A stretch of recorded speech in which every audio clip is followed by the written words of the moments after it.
তারাবির জন্য 2 জন হাফেজ নিয়োগ দেওয়া হবে কেন্দ্রীয় মসজিদে। অনেক হাফেজে কোরআনরা সিরিয়াল ধরেছে তারাবি পড়াবে। কার মনে না চায় এত বড় এক মসজিদে আমি যদি চান্স পাইতাম তো আমার কপালটা খুলে যেত।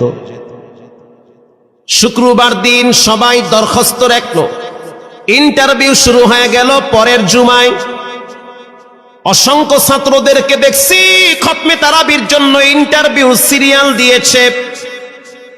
ইন্টারভিউ বোর্ডের ভিতরে আমি ছিলাম। কয়েকজন হাফেজকে আমরা সিলেকশন করছি যে এদেরকে নেওয়া হবে। এদের তেলাওয়াত সুন্দর, পড়াও বড় মজার। আমরা কাগজগুলো এক জায়গায় জমা করছি। পরের জুমায় আমরা ঘোষণা দিয়ে দিব কোন মায়ের সন্তান চান্স পাবে। পরের জুমায় যখন জুমার নামাজের পর 3টার দিকে যখন আমরা বসে বসে ফলাফলগুলা দেখতেছি যে কাকে কত নাম্বার দেওয়া হয়েছে, দরওয়াজা লাগায় দিছি, জানলা লাগায় দিছি, এসি ছেড়ে দেওয়া হয়েছে, সব লাগানো, বাহির থেকে কিছুই দেখা যায় না। ইন দি মিন টাইমে মসজিদের বারান্দার দরওয়াজায় কে যেন নক করতেছে।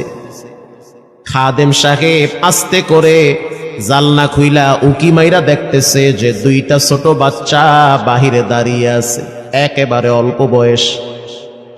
খাদেম প্রশ্ন করলো, তোমরা কারা, কেন আসছো? বলে, আমরা 2 জন আসছি খতমে তারাবির ইন্টারভিউ দেওয়ার জন্য। খাদেম সাহেব একবার পায়ের দিকে তাকায়, আবার জামার দিকে তাকায়, কারণ কথার সাথে বাহ্যিক সুরত মিলে না। অন্য অন্য ছাত্রদেরকে দেখছি কত উন্নত পোশাক পরে, গেটআপ কত সুন্দর করে ইন্টারভিউ দেওয়ার জন্য আসছে। আর এই 2 জনের দিকে তাকায় দেখলাম মনে হয় রাস্তায় ভিক্ষা করতে করতে আইছে, মানায় না, একেবারে গরিব। খাদেম বলল, ইন্টারভিউর ম্যাচ শেষ, চলে যাও বাড়িতে, নেওয়া হবে না। যাদের ব্যাপারে পরীক্ষা নেওয়া হয়েছে তাদের ব্যাপারে ঘোষণা দেওয়া হবে। বাচ্চা 2টা নাসর বান্দা বলতে আছে, আমাদের তো টাকা নাই যে আমরা ভাড়া দিয়ে এখানে আসব। বাবায় বড় কষ্ট করে 2-4টা টাকা জমা কইরা পকেটে দিয়া পাঠায় দিছে, এজন্য আসতে দেরি হয়েছে। খাদেমের বড় মায়া লাগছে, কারণ খাদেমও গরিবের সন্তান। ভিতরে গিয়া মুয়াজ্জিম সাহেবের বলতে আছে, ও ভাই, বাহিরে 2টা বাচ্চা দাঁড়ায় আছে, ওরা নাকি হাফেজে কোরআন, কিন্তু দেখলে তো মানায় না। মুয়াজ্জিম সাহেব ধমক দিয়া বলতে আছে, কোনো সুযোগ নাই, তাড়ায় দাও। খাদেম গিয়া ইমামের কানে কানে বলতে আছে, হুজুর, বাহিরে 2টা বাচ্চা দাঁড়িয়ে আছে, চেহারার ভিতরে এত মায়া, কিন্তু বাহ্যিক সুরত মিলে না, ওরা নাকি কোরআনের হাফেজ। পাশেই তো রহমানিয়ার মুহাদ্দিস সাহেব বসা আছে, তিনি বলতে আছে, কি ব্যাপার, ফিস ফিস করে আপনি কি বলতেছেন? বলে, হুজুর, বাহিরে 2টা বাচ্চা দাঁড়িয়ে আছে, তারা খতমে তারাবির ইন্টারভিউ দিতে চায়। মুহাদ্দিস সাহেব বলল, কোনো কথা নাই, আল্লাহর ঘরের দরওয়াজা খুলে দাও, এখানে কোনো পার্সিয়ালিটি চলবে না।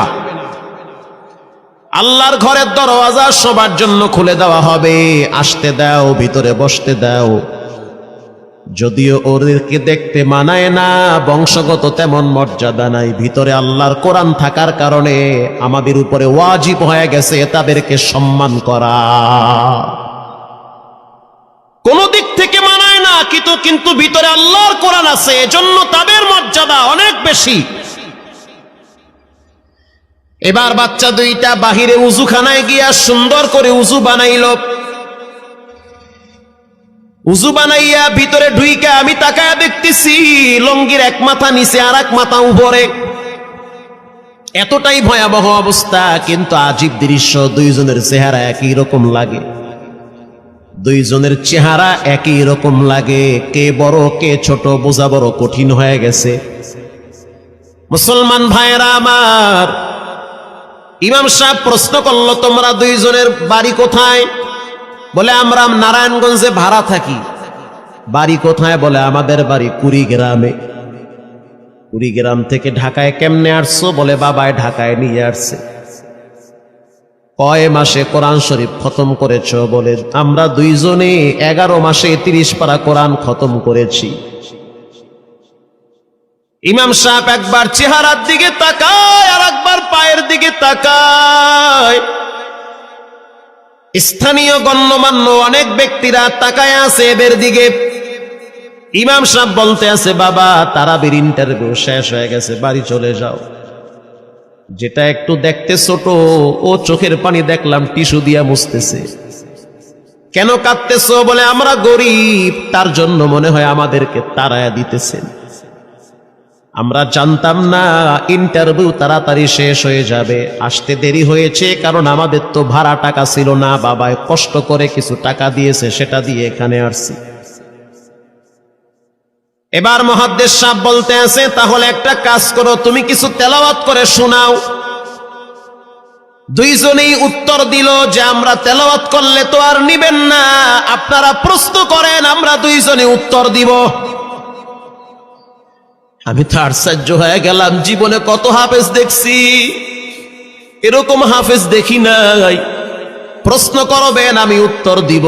বুঝতে পারলাম ভিতরের খবর কেউ না জানলেও একজন জানেন, তিনি হলেন কে? মুহাদ্দিস সাহেব বলতে আছে, বাবা প্রশ্ন করব ঠিক আছে, তোমাদের মন মতো একটু তেলাওয়াত কইরা শোনাও। তেলাওয়াত যদি মানসম্মত হয় তাহলে ইন্টারভিউ নিব, যদি না হয় তাহলে ছাঁটাই করে দিব। এবার ছোট যেটা সেটা তেলাওয়াত শুরু করলো সূরা তাহা থেকে। তাহা মা আনজালনা আলাইকাল কুরআনা লিতাশকা। এত সুন্দর পড়া মনে হইতে আছে, আসমান থেকে কোরআন নাজিল হইতেছে। এত সুন্দর পড়া, কত রঙের ঢঙের পড়া শুনলাম, এই পড়া কোনোদিন শুনি নাই।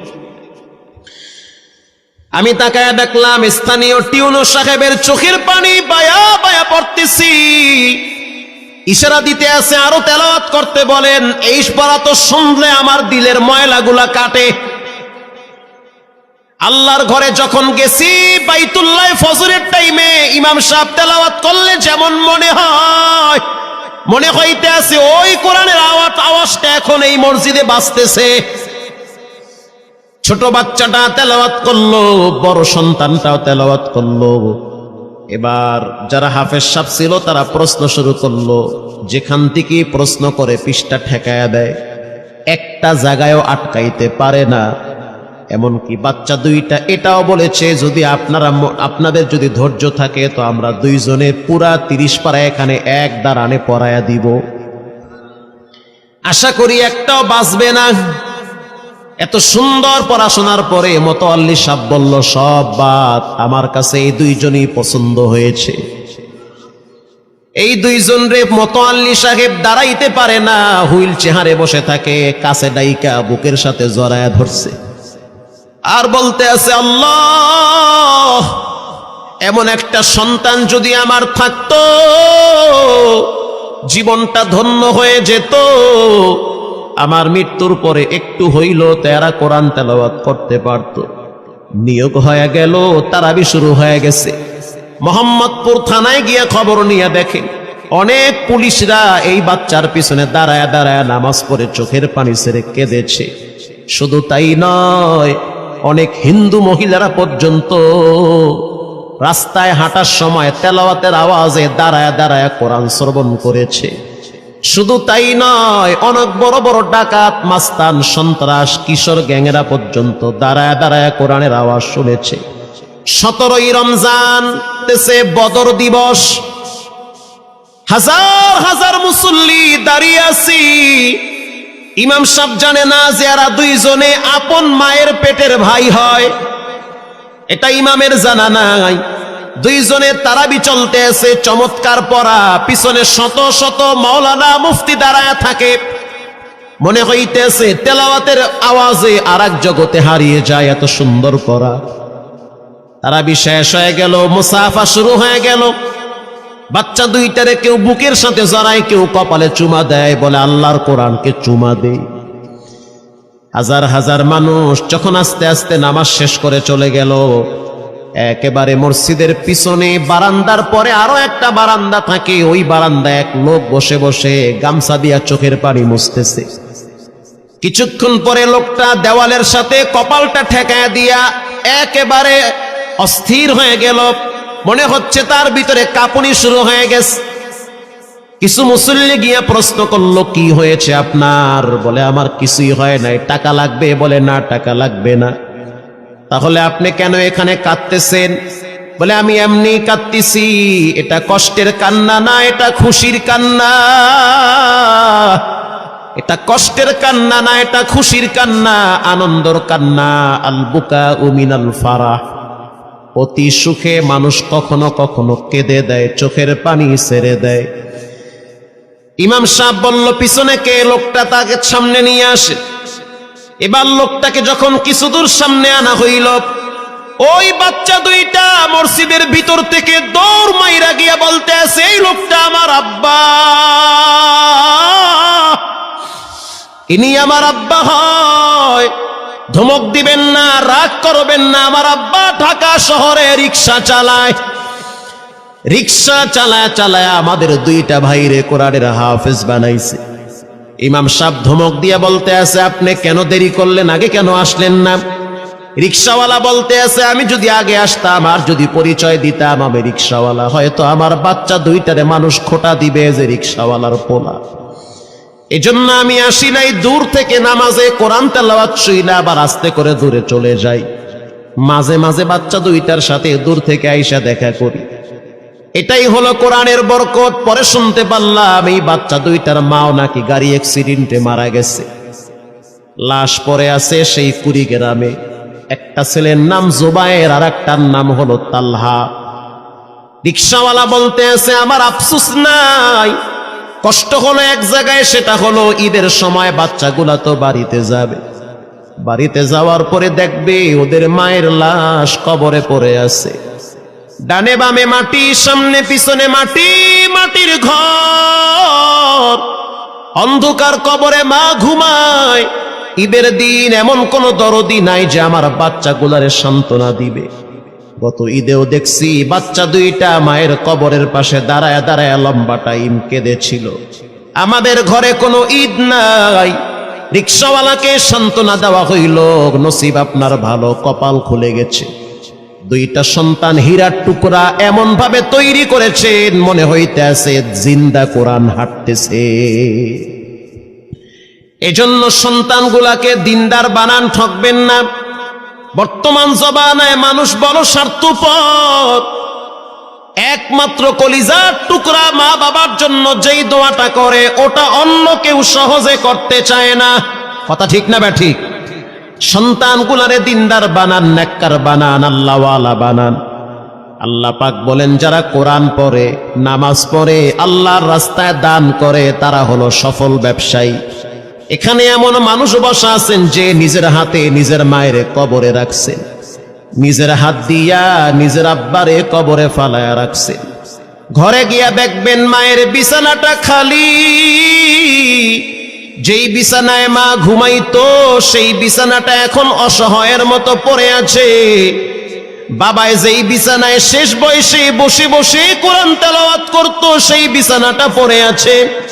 এখন আর কেউ বলে না, বাজান তুই কেমন আছো? এই কথাগুলা মা বাবার মুখ থেকে সবচেয়ে বেশি বের হইতো। মা বাবার জন্য এখন চাইলেও তো কিছু করতে পারেন না। আজকে যদি আপনার মা বাবা থাকতো, খাওয়ানো লাগতো, চিকিৎসা করার লাগতো, অসুস্থ মাকে নিয়ে ভোলা মেডিকেলে যাওয়া লাগতো, অসুস্থ আব্বারে নিয়ে লঞ্চে করে ঢাকা মেডিকেলে যাওয়া লাগতো। এখন মাও নাই, বাবাও নাই, টাকা আছে, চাইলেও খরচ করতে পারেন না।